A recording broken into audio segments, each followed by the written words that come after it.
The Bunny Who Found Easter.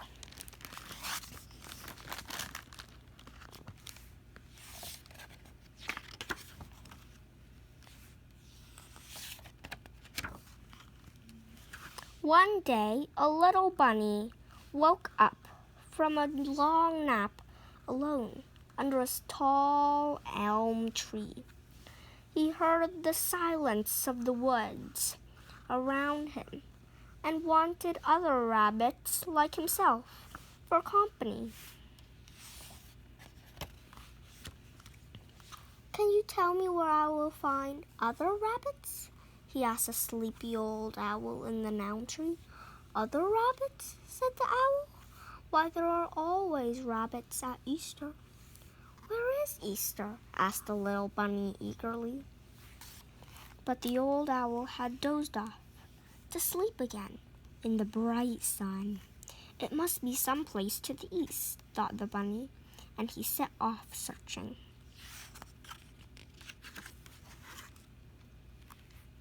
It was a hot summer day.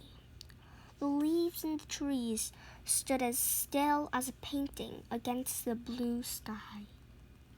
The bunny found a pool of water, and down in the water silvery trout flashed by. But there were no bunnies about. "Then this can't be Easter," he thought, and went on his way.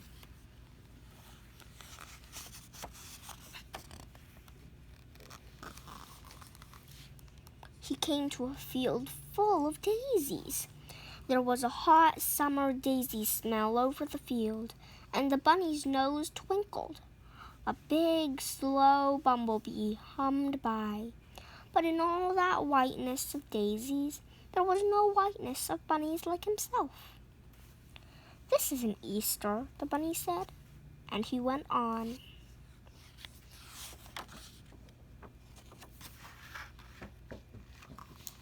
Once he was caught in a summer storm. The sky looked like night. Suddenly, a streak of lightning, the color of stars, forked through the sky. Great rumblings rolled from one end of the world to the other. The rain came down so fast that the bunny could hardly see the mountain laurel just ahead.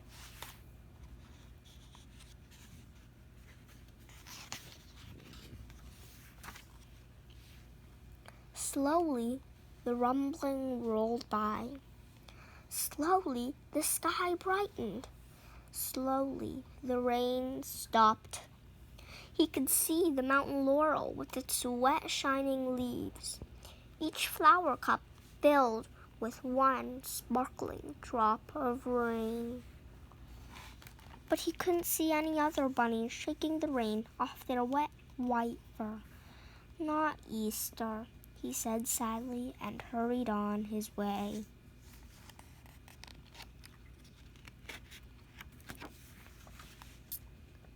Summer was nearly over.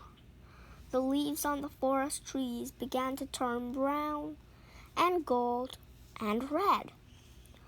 Dead leaves crackled under the soft rabbit hops of the little bunny who was looking for Easter.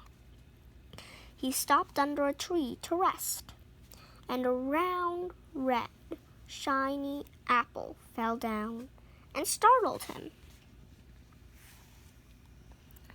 It smelled of autumn and crispiness. He took a bite with his front, sharp teeth. When he had crunched the apple to its seeds, he looked around and sighed. There wasn't another bunny to be seen. One day, it began to snow. Soft white flakes drifted down from the sky, and the air was sharp and cold and still.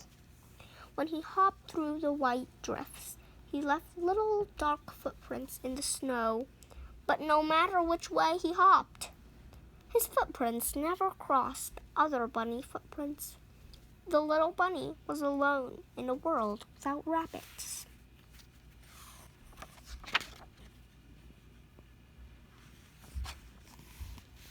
There were birds, little black sparrows like ink drops in the snow.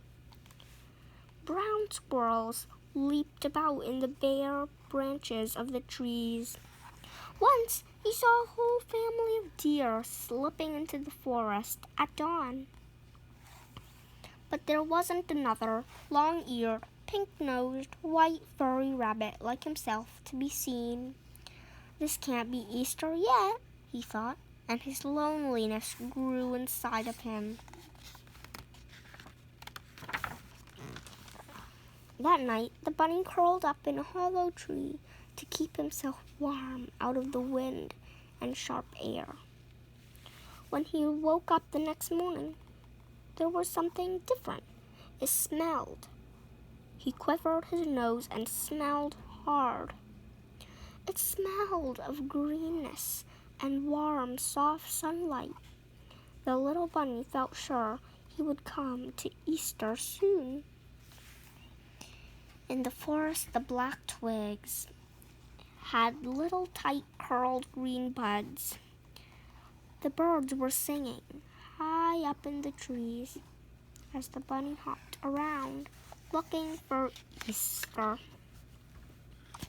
Suddenly, he saw something in the muddy earth that made him stand perfectly still with excitement. Crossing in front of him and going into the woods where he'd never been before were little rabbit paw prints on the ground. He followed the paw prints very carefully down into a hidden path. There, in a clearing, he saw someone, small and furry, resting on a mossy bank.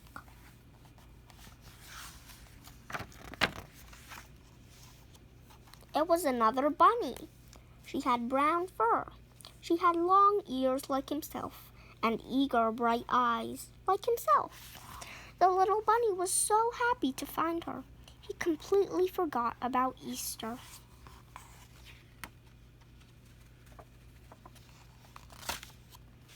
Hopping back through the forest with her, he showed her all the places he had seen on his search.